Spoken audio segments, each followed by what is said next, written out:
So welcome to our inaugural video. Again, I'm Star Wars Dad. We're going to be talking about Thrawn. You know, if you're here, you probably saw the new episode of The Mandalorian, Chapter 13. You saw Ahsoka. But in this character mentioned, that Ahsoka is looking for Thrawn. And so a lot of people probably have questions about this. Who's Thrawn? Why is Ahsoka looking for him? So again, Thrawn, in the new canon, he's from this place called the Chiss Ascendancy, which is a planet in the unknown regions. His main enemy, when he's in the Chiss Ascendancy, is the Grisks, and that's the whole reason why he leaves the Chiss Ascendancy to come to the Empire, and he rises through the ranks of the Imperial Army of the Empire in order to become the Grand Admiral that we're all familiar with many of us are familiar with from Star Wars Legends. So again, his main enemy is the Grisks. They're kind of this species. We don't know a whole lot about them. It seems that they're kind of derived from the Yuuzhan Vong, from the old Star Wars EU, which was some ridiculous thing about these people. They can't use the Force. It doesn't affect them, which is completely ridiculous because we know in Star Wars canon that the Force flows through everyone, and everyone's affected by it. Everyone is part of the living Force. So again, the Grisks, not much is known about them, but they're great manipulators. We learn in the latest Thrawn book, the Grisks basically, they're very good at manipulating anyone to do their will, and that's something that we've seen. And so, and the Chiss Ascendancy in Thrawn sees them as a huge threat. They see the Empire, the Republic turning to the Empire in the galaxy, the Star Wars galaxy that we know. And so Thrawn ventures out there, becomes part of them, joins the Empire, with Emperor Palpatine or Darth Sidious's blessing, rises to the ranks, becomes Grand Admiral.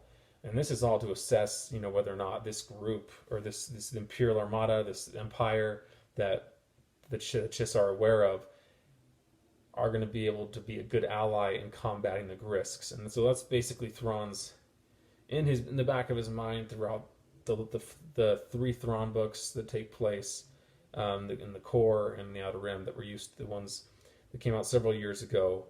Okay, so the latest time we saw Thrawn in canon was in the last episode of Star Wars Rebels. And so what's happening here, Grand Admiral Thrawn is dispatched to help eliminate or subdue a rebel cell in the Outer Rim. Particularly in this case, it's Lothal. So when he's facing off with this rebel cell, one of his opponents or his adversaries, if you will, is this Jedi called Ezra Bridger, who was trained by a Padawan who survived Order 66, Kanan Jarrus or Caleb Dune. He survived Order 66 in Star Wars Rebels. If you're interested, it's on Disney Plus. There's 4 seasons. We learn about Ezra Bridger, Kanan Jarrus. But long story short, Ezra is trained by Kanan Jarrus, becomes a pretty respectable Jedi, at least for the time period and all things considered. So again, this battle's taking place over Lothal in the last episode of Rebels, and so again, this battle is taking place over Lothal in the last episode of Star Wars Rebels. And Ezra is aboard Thrawn's flagship with Thrawn. There's a face-off type of thing, and these space creatures called the Purrgil come into play. If you're interested in how, again, you can watch Star Wars Rebels. It's in the last, I think, 2 or 3 episodes. It goes into this. It's the last episodes when the Purrgil come. So what happens is they come in, they latch hold of the whole Imperial fleet that Thrawn's commanding, and they blast off into hyperspace with Ezra Bridger and Thrawn on the bridge of his ship, and we don't know what happened to them after that. Now, later in Star Wars Rebels, at the very end of the last episode, we see Ahsoka and this other character who's also a Mandalorian, named Sabine Wren. She's actually the one who gave the Darksaber to Bo-Katan, and we learn about that. We talks about that in the last episode of Mandalorian from chapter 11, I believe. This episode 3 of the second season. So they blasted off. We don't know where they are. Ezra and Thrawn, they're gone. They're in the unknown regions somewhere, perhaps in the Chiss Ascendancy.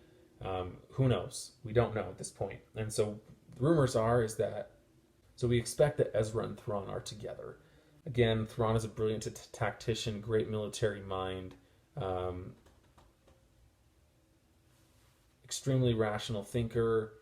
Is always thinking in terms of, how can I defeat the enemy, not just in the short term, but in the long term.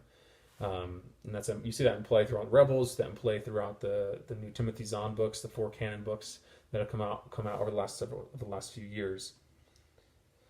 So again, that's basically the roundup of who Thrawn is. Just a quick backstory, and I hope that this helps. Again, if you're interested in learning more about Thrawn, I recommend watching seasons 3 and 4 of Star Wars Rebels, and also reading the latest Timothy Zahn books, the Thrawn trilogy, and then we also have the new Thrawn Ascendancy coming out. We've had one book, and there's 2 more set about Thrawn's life and his ascendancy before he comes to the Empire. So if you're interested in those, go ahead and check those out as well. Again, thank you for joining us today, and I hope to see you again.